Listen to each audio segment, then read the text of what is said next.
international marketing project by Happel. So domestic marketing plus social media for the United States. I centered more towards Instagram marketing and fashion because Instagram marketing seems to have a big influence over social trends, especially in the marketing for ages 15 to 25. Both gender is male and female, and actively on social media would be the target market. So the culture for this target market is highly influenced by celebrities, brands, and self-image. The economic environment is middle class with an impulse spending habit. Markets that are frequently used are database marketing, and the appeals are like the celebrity lifestyle. So if you look here, that's a picture of Justin Bieber and his wife Hailey Bieber. Now they're actively advertising the Drew brand, which seems to be going over well. So continuing forward with the domestic marketing and social media, some suggestions that I would have for the new Drew brand would be to build a website that is easier to navigate.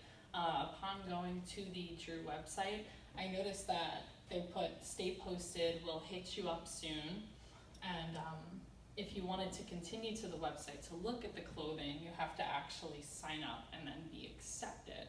So, it makes it a little difficult for people who are interested in purchasing the clothing to purchase it because there's really nowhere for them to go, like no solid platform.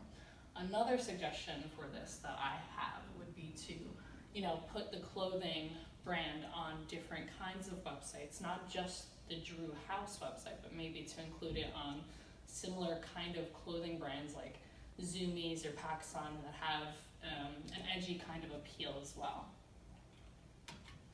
So for international marketing, I looked at South Korea and China and their video game marketing strategies, because video games are very big for their culture. And the target market for that is a similar age range as the last. It's ages 13 to 25, and specifically zoomed in towards males. So now, one of the games that I looked more closely at would be League of Legends. And the reason for this is because they have a culture of heavy PC gaming with competitive outlooks and socializing using headphones while gaming.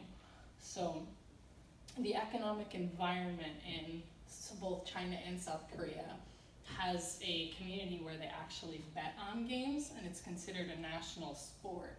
So television channels actually air videos of the games and matches daily.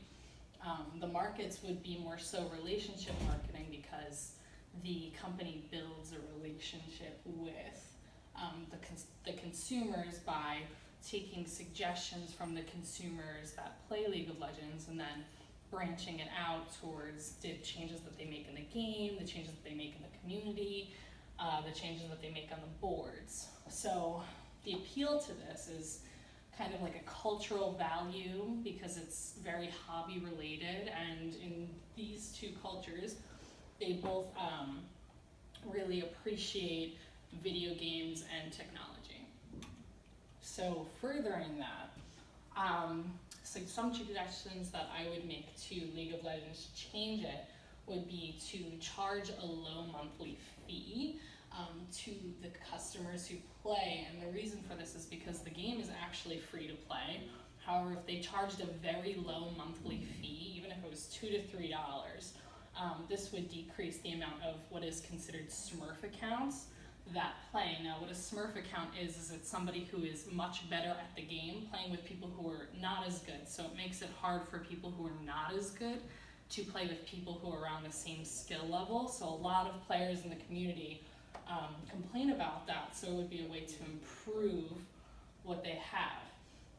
Now, actually another suggestion that I have would be because I saw in an interview with Oprah Winfrey on e-gaming, she actually stated, but I don't know if athlete is the right word, followed up by, if you don't break a sweat, I don't consider it a sport. So she actually went against their whole community and all forms of e-sports and e-gaming. And this greatly upset a lot of people. There's numerous videos of people, even some pictures that they put of what Oprah said, And because it isn't seen as an international sport, a lot of people are speaking up against it.